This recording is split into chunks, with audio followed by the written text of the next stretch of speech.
মধ্যপ্রাচ্যের দেশ সংযুক্ত আরব আমিরাতে Abu Dhabi big ticket raffle draw লটারিতে 2 কোটি দিরহাম জিতেছেন প্রবাসী এক বাংলাদেশি মুদ্রায় যা প্রায় 66 কোটি টাকা।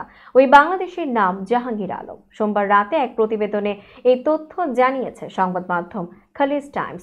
পেশায় জাহাঙ্গীর আলম জাহাজ নির্মাণ শ্রমিক। 44 বছর বয়সী এই বাংলাদেশি আবুধাবিতে নির্মাণ শ্রমিক হিসেবে কর্মরত।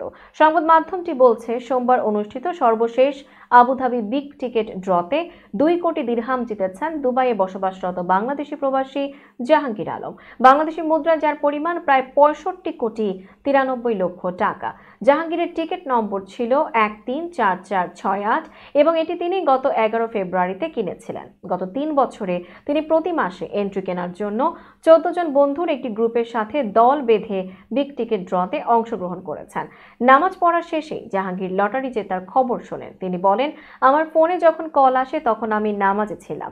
যখন আমি বেরিয়ে এলাম তখন আমার বন্ধু আমাকে এই খবর জানায়। কিন্তু যা এই জয়টিকে সত্যি বিশেষ কিছু করে তুলেছে তা হলো, এটি শুধু আমার নয়, এটি আরো 14 জনের এবং তাদের পরিবারেরও অর্জন।